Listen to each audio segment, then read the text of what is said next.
मंत्री भारत के प्रधानमंत्री यानी आज तक भारत के कौन कौन प्रधानमंत्री बना, कब से कब बना, उनका मुख्य मुख्य काम क्या क्या था, उनके बारे में आज अध्ययन करेंगे। पहला प्रधानमंत्री भारत का जवाहरलाल नेहरू। कौन है? पहले पहले जब भारत देश आज़ाद हुआ था तब प्रधानमंत्री बना था जवाहरलाल नेहरू। इसलिए जवाहरलाल नेहरू कार्यकाल था 1947 से लेकर के 1964 तक। यानी 1947 जब भारत आज़ाद हुआ था तब से लेकर के 1964 तक भारत के प्रथम प्रधानमंत्री थे जवाहरलाल नेहरू। प्रथम प्रधानमंत्री रहे। और क्या बात है, इनकी सर्वाधिक अवधि तक है अब 47 से 64 तक। यानी सबसे ज़्यादा समय तक भारत के प्रधानमंत्री रहने वाले व्यक्ति कौन है? जवाहरलाल नेहरू। प्रथम प्रधानमंत्री जिनकी पद पर रहते हुए मृत्यु होगी।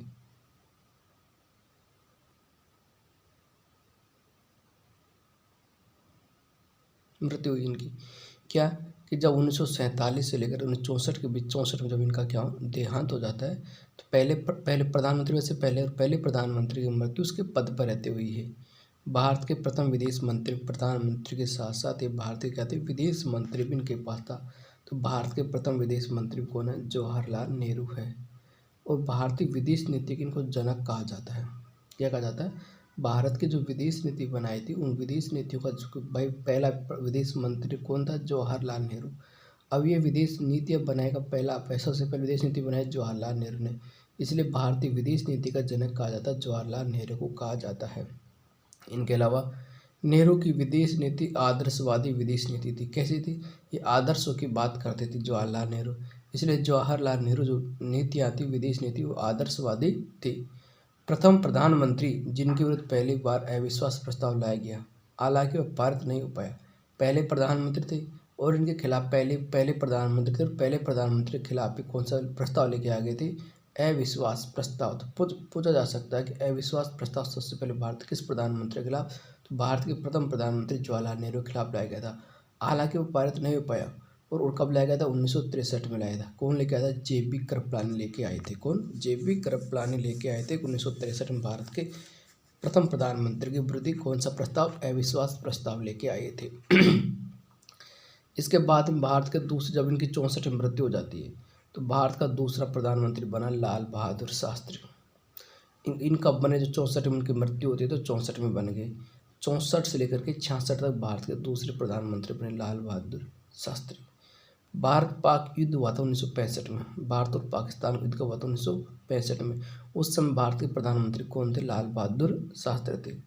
फिर उसके बाद में एक ताशकंद समझौता होता है 1966 में। किसने किया था? लाल बहादुर शास्त्री ने। ताशकंद समझौता कब होता है? 10 जनवरी 1966 को। ताशकंद 10 जनवरी 66 किसी के मुद्दे? लाल बहादुर शास्त्री। ये समझौता भारत के प्रधानमंत्री लाल बहादुर शास्त्री और पाकिस्तान के राष्ट्राध्यक्ष जनरल अयूब खान के बीच सोवियत संघ के प्रधानमंत्री कोसिजिन की अध्यक्षता में मध्यस्थता से हुआ था। ठीक है भाई, पूछा जाए ताशकंद समझौता कब हुआ था? 10 जनवरी 1966 को। किन के मध्य हुआ था? भारत के उस समय भारत के प्रधानमंत्री लाल बहादुर शास्त्री थे और पाकिस्तान के राष्ट्राध्यक्ष उसका नाम था जनरल अयूब खान के बीच हुआ था। और किसने करवाया था? सोवियत रूस के प्रधानमंत्री उस समय कोसिजिन की मध्यस्थता में कोसिजिन ने दोनों के बीच में करवाया था ताशकंद समझौता। कब? 10 जनवरी 1966 को। दूसरे ऐसे प्रधानमंत्री जिनके पद पर रहते हुए मृत्यु हुई यानी भारत के पहले प्रधानमंत्री जो 64 में लाल बहादुर शास्त्री की मृत्यु हो जाती है। और जब ताशकंद समझौता हुआ था 10 जनवरी ताशकंद समझौता हो गया था, उसके दूसरे दिन ही यानी 11 जनवरी 1966 को ताशकंद में ही भारत के दूसरे प्रधानमंत्री लाल बहादुर शास्त्री की मृत्यु हो जाती है। तो दूसरे प्रधानमंत्री की पद पर रहते हुए मृत्यु होती है। तो ये कौन सा प्रधानमंत्री था? दूसरा प्रधानमंत्री था। दूसरे प्रधानमंत्री पद पर रहते हुए मृत्यु होती कब होती है? 11 जनवरी 1966 में ताशकंद समझौता हुआ था। उसके दूसरे दिन ही 10 जनवरी ताशकंद होता है, दूसरे दिन की मृत्यु हो जाती है। नोट: गुलज़ारलाल नंदा नेहरू और शास्त्री दोनों की मृत्यु के बाद दोनों बार गुलज़ारलाल नंदा कार्यवाहक प्रधानमंत्री रहे। जब नेहरू की मृत्यु हुई थी 64 में, उस समय भी कार्यवाहक प्रधानमंत्री कौन रहा? गुलज़ारलाल नंदा। और जब शास्त्री की मृत्यु होती है उस समय भी कार्यवाहक प्रधानमंत्री कौन बनता? गुलज़ारलाल नंदा। तो अब 66 में जब शास्त्री की मृत्यु हो जाती है तो 1966 में भारत का तीसरा प्रधानमंत्री देखा जाता है। और तीसरा प्रधानमंत्री भारत का कौन आता? इंदिरा गांधी आती है, जो कि जवाहरलाल नेहरू की बेटी थी।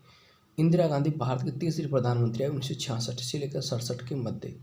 प्रथम महिला प्रधानमंत्री बन गई भारत की। अब इंदिरा गांधी क्या है, महिला है, तो अब से पहले दो प्रधानमंत्री शास्त्री और पंडित जवाहरलाल नेहरू, दोनों कौन थे, पुरुष थे, और इंदिरा महिला थे। तो पहली महिला प्रधानमंत्री बनी इंदिरा गांधी।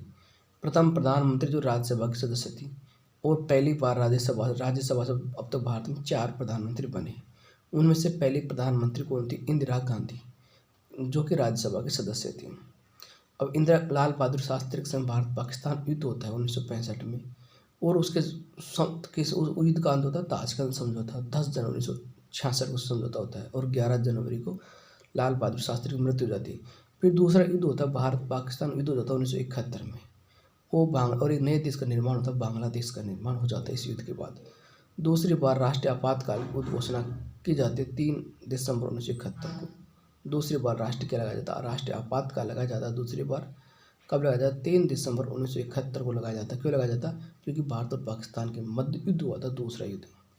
भारत और सोवियत संघ के मध्य 20 वर्षीय सैनिक संधि 1971 में हुई, 20 वर्ष के लिए। किन के मध्य, जब इंदिरा गांधी प्रधानमंत्री थी उस समय भारत और सोवियत संघ के मध्य 20 वर्षीय सैनिक संधि हुई थी 1971 में। अब होता शिमला समझौता 72 में। यह समझौता इंदिरा गांधी व जुल्फिकार अली भुट्टो के बीच हुआ था। देखो, उसके बीच में लाल बहादुर शास्त्री और अयूब खां के मध्य तो ताशकंद समझौता होता है, जबकि शिमला समझौता होता है इंदिरा गांधी व जुल्फिकार अली भुट्टो के बीच होता है। शिमला समझौता कब होता है, 1972 को। और जब इंदिरा गांधी प्रधानमंत्री थी उस समय भारत का पहला परमाणु परीक्षण हुआ था। कब हुआ था, 18 मई 1974 को। कब हुआ, 18 मई 1974 को भारत का प्रथम परमाणु परीक्षण होता है, 18 मई 1974 को, पोखरण वाला।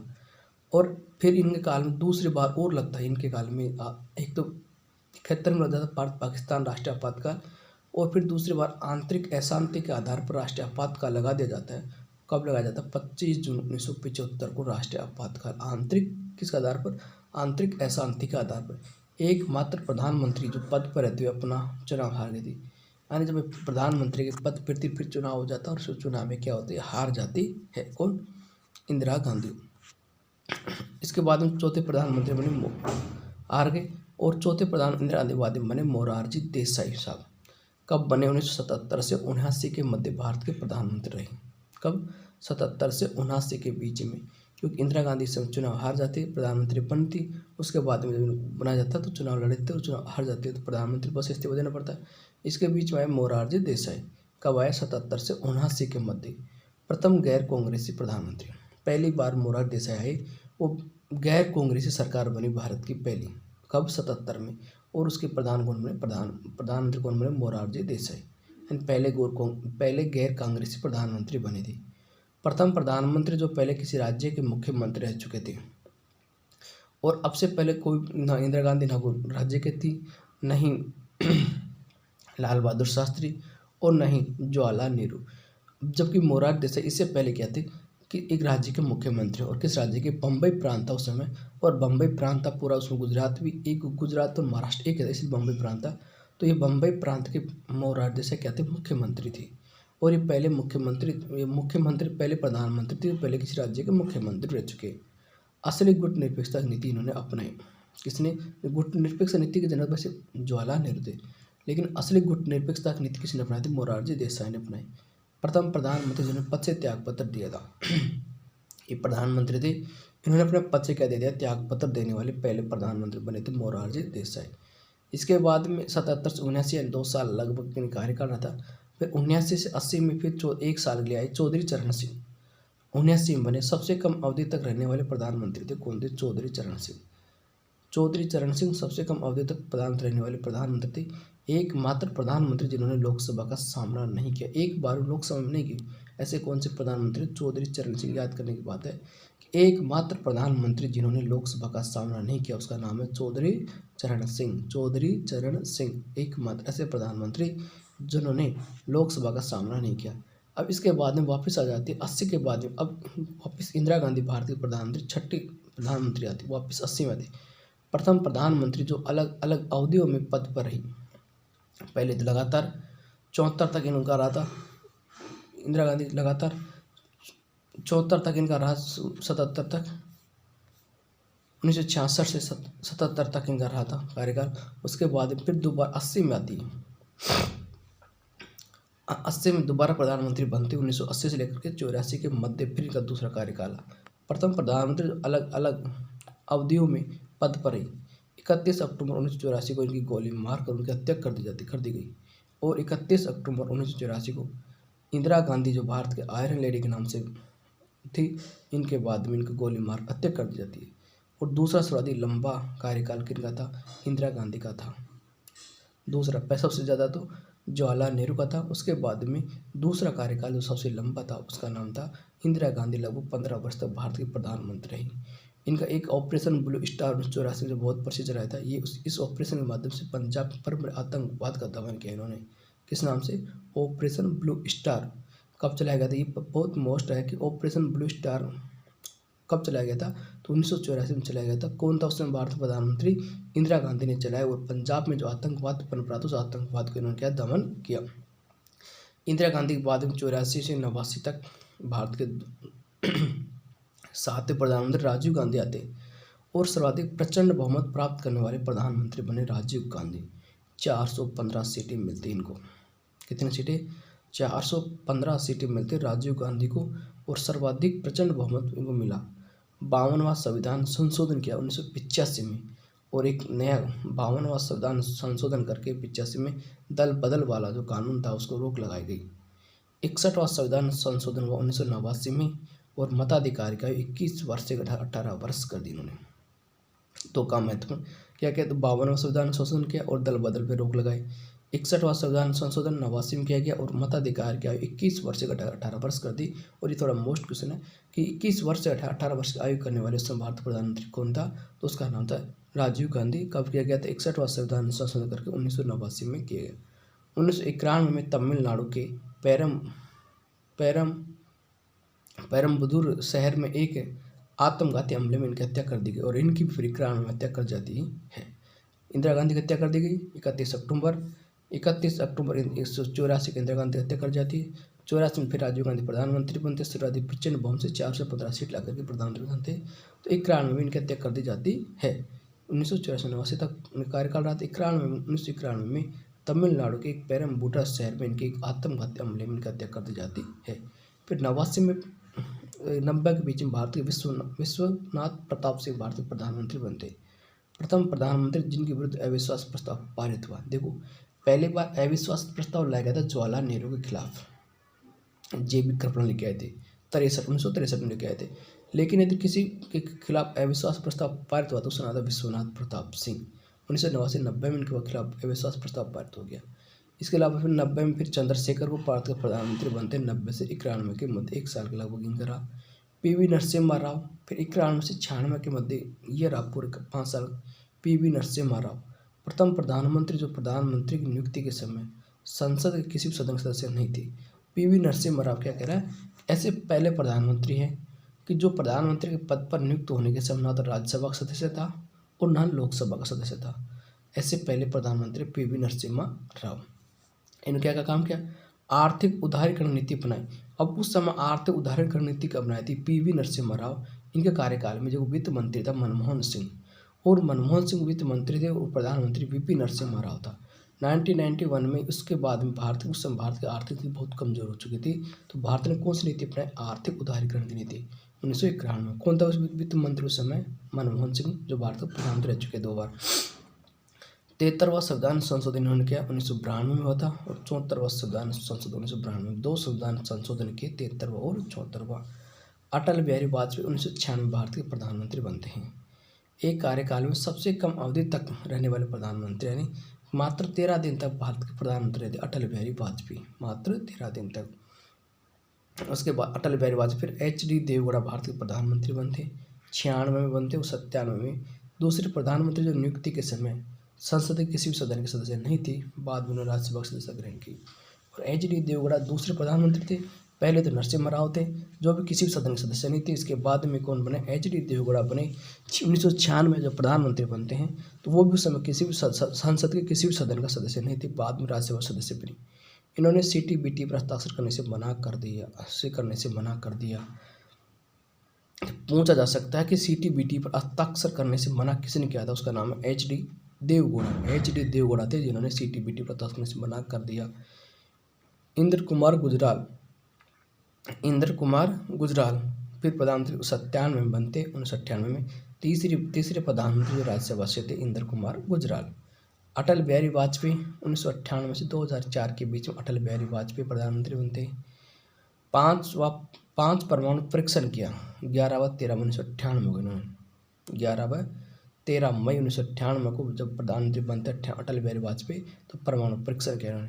कारगिल संकट हुआ था 1999 में। संसद पर हमला हो गया 2001 में जब अटल बिहारी वाजपेयी थे। तो प्रधानमंत्री ग्राम सड़क योजना के जनक कहे जाते अटल बिहारी वाजपेयी ने चलाई थी प्रधानमंत्री ग्राम सड़क योजना।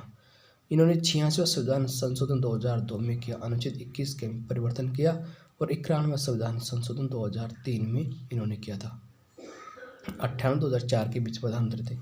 2004 में पता है आपको मनमोहन सिंह भारत के प्रधानमंत्री बन जाते हैं 2004 से 2014 तक। तीसरा सर्वाधिक लंबा कार्यकाल इन्हीं का रहा था। नरेगा योजना 2 फरवरी 2006 को शुरू होती है। नरेगा योजना 2 फरवरी 2006 को शुरू की मनमोहन सिंह की सबसे इम्पोर्टेंट नरेगा योजना जिसे महात्मा गांधी ने मनरेगा भी कहते हैं आजकल। तो 2 फरवरी 2006 को शुरू की गई थी और शुरू करने वाला सबसे पहले आंध्र प्रदेश में शुरू हुई थी नरेगा योजना। सूचना का अधिकार जो RTI लेके आए थे, सूचना का अधिकार RTI अधिनियम लेके आए, ये कौन लेके आए थे? ये मनमोहन सिंह आए 2005 में। शिक्षा का अधिकार जो बहुत इंपॉर्टेंट है RTE 2009, ये मनमोहन सिंह सरकार लेकर आई थी 2004, 2014, 2009 में लेकर आई थी दूसरे शिक्षा अधिकार 2009 में। और 2005 में इन्होंने लाई सूचना का अधिकार। नरेगा 2 2006 को बहुत इंपॉर्टेंट है। अब 2014 से प्रधानमंत्री बनते नरेंद्र मोदी जो लगातार अभी 2014 से अभी 2022 तक चल रहे हैं। पहले पड़ोसी की नीति अपनाई इन्होंने। पहले पड़ोस की नीति है। पहले नरेंद्र मोदी का मानना था कि हमारे सबसे पहले पड़ोस की नीति अपनाई। योजना आयोग को समाप्त कर 1 जनवरी 2015 को नीति आयोग गठन किया गया। इन्होंने क्या किया? योजना आयोग तो पहले चला आ रहा था 5-5 वर्ष का जो योजना आयोग था उस योजना को समाप्त कर दिया जाता है और 1 जनवरी 2015 से भारत में एक नए आयोग नीति आयोग गठन किया जाता है। विमुद्रीकरण 9 नवंबर 2016 को इन्होंने किया, विमुद्रीकरण किया। और 100वां संविधान संशोधन भारत बांग्लादेश के मध्य सीमा निर्धारण किया गया। 100वां संविधान संशोधन करके भारत और बांग्लादेश के मध्य एक समझौता सीमा निर्धारण की इन्होंने। 101वां संविधान संशोधन करके GST लागू की गई और अनुच्छेद 370 जो जम्मू कश्मीर में लागू था उसको समाप्त किया गया। ये नरेंद्र मोदी काम थे। विमुद्रीकरण नोटबंदी वाला 9 नवंबर 2016 को 100वां संविधान संशोधन करके भारत और बांग्लादेश में मध्य जो सीमा विवाद उसको खत्म किया गया। 101 संविधान संशोधन करके GST लागू की गई। अनुच्छेद 370 समाप्त किया गया जो उसमें था। ऐसे प्रधानमंत्री जो पूर्व में मुख्यमंत्री रह चुके हैं। पहले सबसे पहले मोरारजी देसाई थे जो बम्बई प्रांत के मुख्यमंत्री रहे। चौधरी चरण सिंह थे उत्तर प्रदेश के मुख्यमंत्री रह चुके थे। VP सिंह उत्तर प्रदेश के रह चुके थे। VP नरसिम्हा राव आंध्र प्रदेश के रह चुके थे। HD देवगौड़ा कर्नाटक के थे और नरेंद्र मोदी गुजरात के। ये 6 ऐसे प्रधानमंत्री बने जो पहले किसी राज्य के मुख्यमंत्री रह चुके हैं। तो दोस्तों जानकारी अच्छी लगी तो हमारे चैनल को सब्सक्राइब